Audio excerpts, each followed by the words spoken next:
الحمد لله نحمده ونستعينه ونستغفره ونؤمن به ونتوكل عليه ونعوذ بالله من شرور أنفسنا من سيئات أعمالنا من يهده الله فلا مضل له ومن يضلله فلا هادي له وأشهد أن لا إله إلا الله وحده لا شريك له وأشهد أن سيدنا مولانا محمدا عبده ورسوله أما بعد فأعوذ بالله من الشيطان الرجيم بسم الله الرحمن الرحيم وسارعوا إلى مغفرة من ربكم وجنة أرضها السماوات والأرض أعدت للمتقين. وقال النبي صلى الله تعالى عليه وسلم نعمتان مغبون فيهما كثير من الناس الصحة والفراغ، أو كما قال النبي صلى الله تعالى عليه وسلم. صدق الله العظيم وصدق رسوله النبي الكريم ونحن على ذلك من الشاهدين والشاكرين والحمد لله رب العالمين. محترم حضرات، اس وقت قرآن کریم کی ایک آیت کریمہ جس میں اللہ سبحانہ و تعالی فرماتے ہیں وَسَارِعُوا إِلَى مَغْفِرَةٍ مِّن رَّبِّكُمْ، اپنے پروردگار کی مغفرت کی طرف دوڑ، سبقت کرو، آگے بڑھو. اگر ہم دنیا میں اللہ تبارک و تعالیٰ کی نعمتوں کو دیکھیں تو نعمتوں کو دیکھنے کے بعد ہمارے دل کے اندر یہ داعیہ پیدا ہوتا ہے کہ ہمارا پروردگار جس نے ہمیں بے شمار نعمتوں سے نوازا ہے، لہذا ان کے اس احسان کے بدلے میں اللہ تبارک و تعالیٰ کی فرما برداری کرنی چاہیے. رب چاہی زندگی گزارنی چاہیے اور من چاہی زندگی کو چھوڑنا چاہیے. اب انسان کے اندر یہ داعیہ تو پیدا ہوتا ہے کہ میں اچھے کام کروں، نیک کام کروں، اللہ تبارک تعالیٰ کی فرما برداری کروں، لیکن شیطان جو ہے ہمارا کھلا ہوا دشمن ہے. ان الشیطان لکم عدو فاتخذوہ عدوا، اللہ تبارک تعالیٰ فرماتے ہیں کہ شیطان تمہارا دشمن ہے اور تم ان کو دشمن سمجھو. اب ظاہر ہے شیطان ہمیں یہ نہیں کہتا ہے بھائی یہ کام مت کرنا، یہ دل کے اندر کسی عبادت کا جذبہ پیدا ہوا، کسی کی کوئی مدد کرنے کا جذبہ پیدا ہوا، کسی کو کوئی کسی دنیاوی کام میں کسی کی مدد کر کے آخرت کمانے کا شوق پیدا ہوا. لیکن شیطان کیا کہتا ہے؟ چلو نا بعد میں کریں گے. جیسے ہمارے گجراتی میں کہا جاتا ہے پچھی پچھی پچھوارو، کہیں کھائے نہیں. عام طور پر آدمی آج کروں گا کل کروں گا، اس طریقے سے شیطان جو ہے دھوکے میں ڈالتا ہے. اگر ہمیں شیطان یوں کہے کہ بھائی یہ کام آپ مت کرنا تو ہم نہیں مانیں گے، نماز مت پڑھنا تو ہم نہیں مانیں گے، زکوٰۃ مت دینا تو ہم نہیں مانیں گے، حج مت کرنا تو نہیں مانیں گے، کیونکہ ایمان ہے. سمجھتا ہے کہ اس کے دل میں ایمان ہے تو یہ اس کو جو ہے اس کو تاخیر کراؤ، مؤخر کراؤ، ٹال مٹول کراؤ. کبھی کہتا ہے کہ چلو نہیں جمعہ کے دن سے اب نماز شروع کر دیں گے. مثال کے طور پر پیر کے دن کسی بیان میں سنا کسی جگہ پر نماز کا شوق پیدا ہوا تو ہونا تو یہ چاہیے تھا اسی وقت سے نماز شروع کر دیتا. پھر اب جمعہ کے دن سے تو کر دوں گا. اب جمعہ کا دن آیا، یا تو ہو سکتا ہے بھول گیا، یاد ہی نہیں آیا کہ میں نے کیا ارادہ کیا تھا. اب شیطان جو ہے اس طریقے سے آگے آدمی کو بھلاتا رہتا ہے وسوسے ڈال کر کے. دیکھیے ہم جس دور سے گزر رہے ہیں نا، یہ فتنوں کا زمانہ ہے. پتہ نہیں آئندہ حالات کیسے ہوں گے. ہماری زندگی کتنی ہے، کتنی باقی ہے، کتنی گزر چکی ہیں، ہمیں کچھ پتہ نہیں. اس لیے ہمیں چاہیے کہ ہم اپنی زندگی کو اعمال پر لے آئیں. نماز ہے، عبادات ہے، زکوٰۃ ہے، روزہ ہے، حج ہے، ساری عبادات اور معاشرت جو ہے ہمیں چاہیے کہ ہم اس پر عمل کریں. زندگی جو ہے یہ ہماری دن بدن کم ہوتی جا رہی ہے. کوئی آدمی یہ سمجھ رہا ہے کہ میں اگر 40 سال کا ہو گیا ہوں تو یہ سمجھ اللہ کا بندہ کہ 40 سال تیری زندگی کے چلے گئے. اب کتنے باقی ہیں کسی کو پتہ نہیں ہے. ہو رہی ہے عمر عزیز مثل برف کم، رفتہ رفتہ دم بدم. برف آہستہ آہستہ پگھلتا رہتا ہے، اسی طریقے سے ہماری زندگی گزرتی رہتی ہے، ہمیں اس کا احساس تک نہیں. بعض مرتبہ آدمی سوچتا ہے کہ فرصت ملے گی تب یہ کام کریں گے، فارغ ہوں گا تب یہ کام کریں گے. تو حضرت مفتی شفیع صاحب رحمۃ اللہ تعالیٰ علیہ فرماتے ہیں کہ فرصت کبھی کسی کو ملی بھی نہیں ہے اور ملے گی بھی نہیں. آدمی یہ چاہے کہ میں فلاں عبادت کام اس وقت کروں گا جب فارغ ہو جاؤں گا کام سے، تھوڑا بہت 2-4 کام باقی ہے میں اس کو پورا کر لوں، یہ کبھی ہونے والا نہیں ہے. حضرت مفتی شفیع صاحب رحمۃ اللہ علیہ فرماتے ہیں کہ آدمی کو چاہیے کہ اگر کوئی کام کرنا ہے اس کو تو 2 کام کر رہا ہے تو اسی میں آدمی تیسرا کام بھی ڈال دے تو تینوں کام ہو جائیں گے. اگر یہ سوچے گا کہ میں کل کروں گا تو پھر کل جو ہے کل کا بھروسہ نہیں. ہو سکتا ہے کہ اس کو یہ توفیق ملے بھی اور ہو سکتا ہے کہ وہ نہ بھی ملے.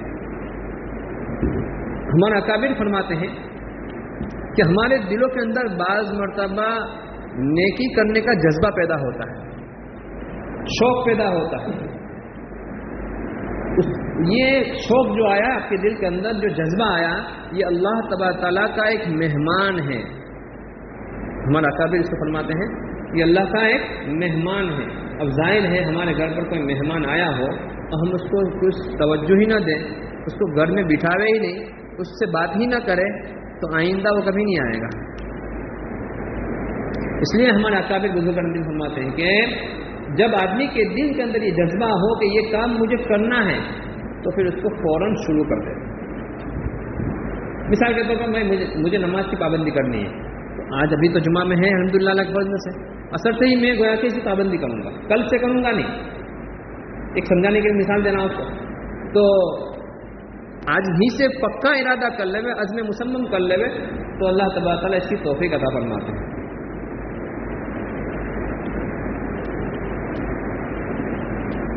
ہمارے اسلاف بلکہ اس سے آگے صحابہ اکرام رضوان اللہ تعالیٰ علیہ مجمعین میں نیکی کرنے کے جذبات کیسے تھے. میں آپ کو اس کی چند مثالیں دے رہا ہوں.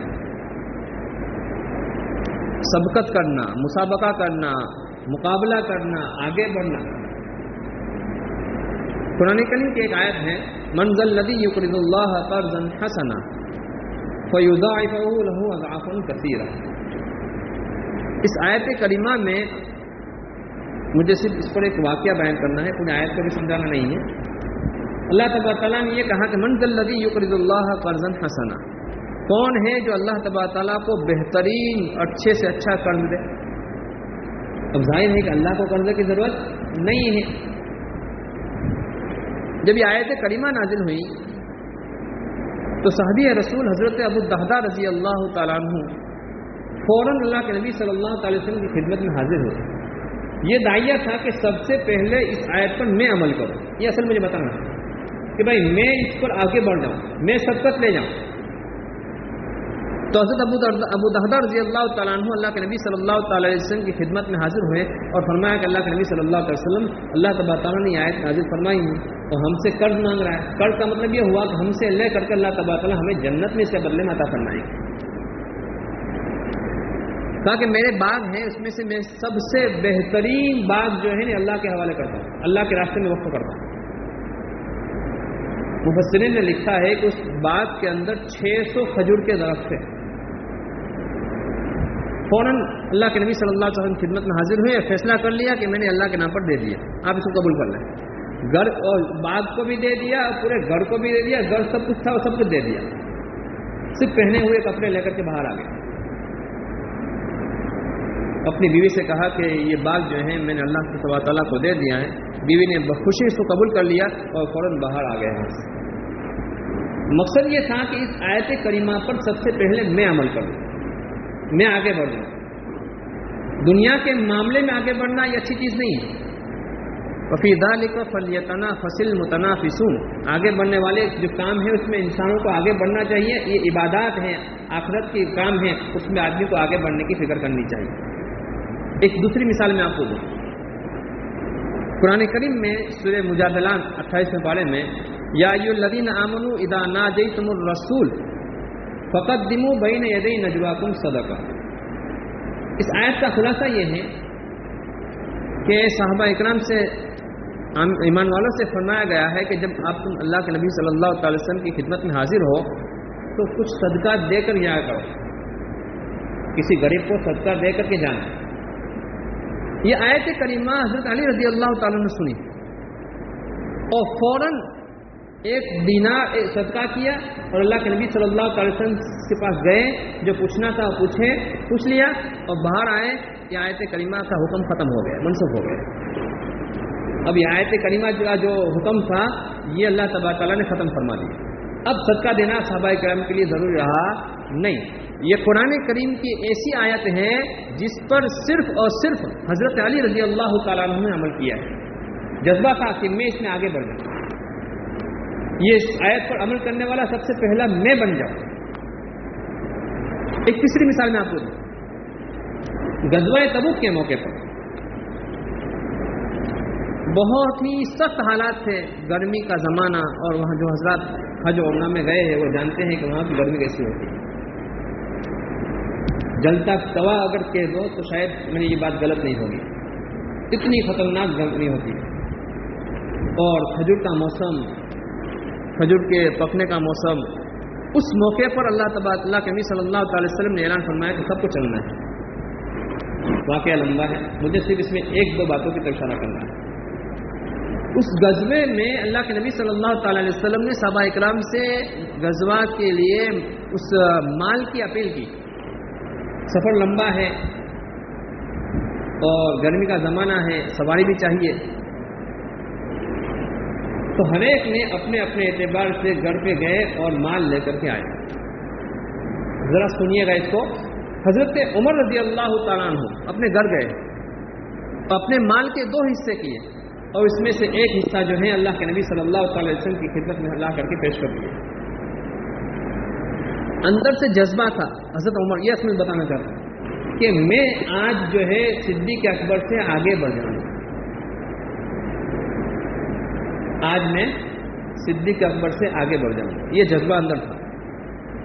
گئے اللہ کے نبی صلی اللہ علیہ وسلم پوچھا، کبھی پوچھتے نہیں تھے، اس مرتبہ پوچھ لیا کہ عمر کیا لائے ہو، نہیں پوچھا۔ سوال دیکھیے گا، گھر پر کیا چھوڑ کر آئے ہو؟ عمر گھر پر کیا چھوڑ کر کے آئے ہو؟ تاکہ اللہ کے نبی صلی اللہ علیہ وسلم نے اپنے مال کے 2 حصے کیے ہیں، ایک حصہ گھر والوں کے لیے چھوڑا ہے اور ایک حصہ آپ کی خدمت میں پیش کر دیا۔ ٹھیک، اللہ قبول کرے، دعائیں دی۔ تھوڑی دیر ہوئی تو صدیق آئے، حضرت صدیق اکبر رضی اللہ تعالیٰ عنہ تشریف لائے تو اللہ کے نبی صلی اللہ تعالی علیہ وسلم نے وہی سوال کیا جو حضرت عمر سے پوچھا تھا کہ گھر والوں کے لیے کیا چھوڑ، کیا لائے ہو، یہ نہیں پوچھا۔ اگر یہ پوچھا ہوتا نا تو شاید صدیق کا مال کم پڑ جاتا، حضرت عمر سے ان کا تقابل نہ ہوتا۔ تو صدیق نے کہا کہ اللہ کے نبی صلی اللہ علیہ وسلم، اللہ اس کے رسول کو چھوڑ کر آیا ہوں، کچھ بھی نہیں، سب کچھ لے کر چلا آیا ہوں۔ دیکھا یہ حضرت عمر کے دل کے اندر جذبہ تھا کہ میں آج صدیق سے بڑھ جاؤں گا۔ حضرت عمر رضی اللہ تعالیٰ نے تہیہ کر لیا، ارادہ کر لیا کہ آئندہ میں صدیق کا مقابلہ نہیں کروں گا، صدیق کے مقابلے میں جیت ہی نہیں سکتا. تو یہ تھا نیکیوں میں آگے بڑھنا. اب یہاں پر دیکھیے حضرت عمر رضی اللہ تعالیٰ عنہ نے کبھی یہ تمنا نہیں کی کہ حضرت عثمان رضی اللہ تعالیٰ عنہ بڑے مالدار صحابی ہیں, حضرت عبد الرحمن ابن عوف رضی اللہ تعالیٰ عنہ بڑے مالدار صحابی ہیں, تو میں بھی مالدار بن جاؤں, صدقات کروں گا, اللہ کے راستے میں خرچ کروں گا. یہ تمنا حضرت عمر نے نہیں کی. ذرا سوچیے اسے, مال حاصل کرنے کی تمنا نہیں کی, ہاں آخرت کے اعتبار سے, اعمال کے اعتبار سے آگے بڑھنے کی فکر کی. فضائل صدقات وغیرہ کے اندر ہم تو فضائل ذکر کے اندر ہم سنتے ہیں کہ غریب صحابہ اکرام رضوان اللہ تعالیٰ علیہ مجمعین اللہ کے نبی صلی اللہ تعالی وسلم کے پاس حاضر ہوئے اور فرمایا کہ اللہ کے نبی صلی اللہ علیہ وسلم ہمارے پاس تو کچھ مال نہیں ہے, اور یہ مالدار صحابی جو ہیں وہ خود خرچ کرتے ہیں, تو ہم گویا کہ ایسی نیکیاں نہیں کر سکتے جو وہ کر سکتے ہیں. تو اللہ کے نبی صلی اللہ تعالی وسلم نے فرمایا کہ ایک کام کرو, ہر نماز کے بعد 33 مرتبہ سبحان اللہ, 33 مرتبہ الحمدللہ اور 34 مرتبہ اللہ اکبر پڑھ لیا کرو, تمہارا ثواب جو ہے ان سے بڑھ جائے گا. خوشی خوشی آئے کہ ہمیں تو دیکھو یہ تمنا وہاں پر بھی نہیں کی ہمیں مال مل جائے, یہاں پر بھی یہی مجھے بتانا ہے, دنیا مل جائے اس کی تمنا یہاں پر نہیں کی, بلکہ ہم آخرت کے اعتبار سے کیسے آگے بڑھ جاتے ہیں یہ اصل بتانا ہے. تو تھوڑا دن کے بعد مالدار صحابیوں کو پتہ چل گیا کہ بھائی یہ تو نسخہ لے کر کے آئے ہیں آخرت کمانے کا. انہوں نے پڑھنا شروع کر دیا. پھر آئے اللہ کے نبی صلی اللہ تعالی وسلم کے پاس کہ اللہ کے نبی صلی اللہ علیہ وسلم آپ نے جو نسخہ بتایا تھا, جو تسبیح بتائی تھی, وہ تو اب وہ بھی پڑھتے ہیں, تو ہم اس سے آگے کیسے بڑھیں گے؟ اللہ کے نبی صلی اللہ علیہ وسلم نے فرمایا ذالک فضل اللہ یؤتی من یشاء, یہ اللہ کا فضل ہے, اللہ تبارک تعالیٰ جس کو جتنا دے. معلوم یہ ہوا ایسے موقع پر بھی صحابہ اکرام نے اللہ کے نبی صلی اللہ علیہ وسلم سے یہ عرض نہیں کیا کہ اللہ کے نبی صلی اللہ علیہ وسلم آپ اگر دعا کر دیں گے آپ کی دعا قبول ہو جائے گی اور ہمیں مال مل جائے گا تو ہم ان کی طریقے سے مال خرچ کریں گے. یہ نہ تمنا کی نہ اللہ کے نبی صلی اللہ تعالی وسلم سے درخواست کی. معلوم یہ ہوا کہ مال دنیا میں تصابق آگے بڑھنا یہ کوئی اچھی چیز نہیں ہے. ہاں اعمال کے اعتبار سے ہمیں آگے بڑھنا چاہیے. اللہ تبارک تعالیٰ سے ہمیں اعمال کے اعتبار سے کیسے آگے بڑھ جاوے. دنیا کا مال جو ہے وہ بھی آدمی اللہ تبارک تعالیٰ جس کو دیا ہے اس کے ذریعے سے دنیا کے ذریعے سے آخرت کما سکتے ہیں, یہ ایک الگ موضوع ہے. لیکن جس کے پاس مال نہیں ہے وہ یوں نہ سمجھے کہ میرے پاس کچھ نہیں ہے. آخرت کے اعتبار سے کرنے کے لیے بہت کچھ آدمی کے پاس موقع ہے. میں نے ابھی حدیث پڑھی تھی نعمتان مغبون فیہما کثیر من الناس, دو نعمتیں ایسی ہیں جس میں لوگ دھوکے میں پڑے ہوئے ہیں. ایک تو تندرستی ہے اور ایک جو ہے فارغ وقت ہے, بیکار وقت ہے. آدمی سوچتا ہے کہ چلو ٹائم پاس کر کے آئے. یہ ٹائم پاس کرنے کا نہیں ہے, یہ ٹائم جو ہے اسی قدر کرنے کی ضرورت ہے. اس وقت کو ہم آخرت کے اعتبار سے کیسے قیمتی بنا دے. ہمارے پاس اگر سوچیں تو ذرہ برابر بھی وقت ہمارے پاس نہیں ہے. ہم دنیا میں آئے ہیں, الدنیا مزرعۃ الآخرہ, یہ دنیا جو ہے نا آخرت کی کھیتی ہے. اگر کسان جو ہے اپنے کھیتی کے زمانے کے اندر گھر آرام سے بیٹھا رہے اور سوتا رہے تو پورا سال بھوکا مرے گا. تو ہر اعتبار سے گویا کہ ہمیں دنیا کے اعتبار سے دنیا میں ہمارا جو وقت ہے اس کو ہم کس طریقے سے آخرت کے لیے کام میں لگا دے ہوئے چلتے پھرتے اللہ تبارک تعالیٰ کا ذکر کرتے رہے. زبان ہماری اللہ تبارک تعالیٰ کی یاد میں لگی ہوئی ہو, بازار میں ہے, کاروبار میں ہے, ہمارا دل جو ہے اللہ تبارک تعالیٰ سے لگا ہوا ہو, اللہ تبارک تعالیٰ کی یاد میں لگا ہوا ہو. اس کی ہمیں کوشش کرنی چاہیے. حضرت عبداللہ ابن مبارک رحمۃ اللہ علیہ بہت بڑے اللہ والے گزرے ہیں. بس ان کی بات سنا کر کے میں اپنی بات ختم کر رہا ہوں. یہ فرماتے ہیں کہ میں مالداروں کی صحبت میں پہلے رہا, ان کے پاس رہا, تو مجھے بہت زیادہ غم ہوتا تھا, مجھے بہت زیادہ غم ہوتا تھا, اپنے اندر کے اعتبار سے بہت تکلیف ہوتی تھی. لیکن جب میں نے اپنے آپ کو غریبوں کے ساتھ رکھا تو مجھے اطمینان ہوا. کیوں؟ اس لیے کہ جب آدمی مالداروں کے پاس ہوگا تو دیکھے گا کہ اس کے پاس تو اتنا بڑا بنگلہ ہے, میرے پاس تو بنگلے بھی نہیں ہے. اس کے پاس تو گویا کہ اتنی کاریں ہیں, میرے پاس تو گاڑی بھی نہیں ہے. دیکھو یہ اللہ تبارک تعالیٰ کی نعمت کی ناشکری ہوگی تو غمگین ہوگا اندر سے. اگر اپنے سے غریبوں کے ساتھ رہے گا تو اس کے پاس تو بیچارے پاس چپل بھی نہیں ہے, میرے پاس چپل تو ہے, اللہ کا شکر ہے. اس کے پاس کپڑے بھی پھٹے پرانے ہیں, میرے پاس کپڑے تو اچھے ہیں, اللہ کا شکر ہے. تو یہ اللہ کا شکر ادا ہوگا. تو کہتے ہیں جب تک میں نے اپنے آپ کو مالداروں کے سامنے دکھایا اس وقت تک گویا کہ مجھے چین اور سکون نہیں ملا. میں پریشان ہوتا تھا کہ ان چیزوں کو میں کیسے حاصل کروں, لیکن جب میں نے اپنے آپ کو غریبوں کے ساتھ رکھا تو مجھے دنیا میں سکون ملا کہ ہاں اللہ نے مجھے بہت کچھ دیا ہے, بہت کچھ دیا ہے. ہمیں اللہ تبارک تعالیٰ کی نعمتوں کو شکر ادا کرنا چاہیے. لئن شکرتم لازیدنکم, اللہ تبارک تعالیٰ فرماتے ہیں کہ اگر تم میری نعمتوں کا شکر ادا کرو گے تو میں اس میں اور اضافہ کروں گا. اللہ تبارک تعالیٰ ہمیں وہی باتوں پر عمل کرنے کی توفیق نصیب فرمائے. آخر دعوانا الحمدللہ رب العالمین.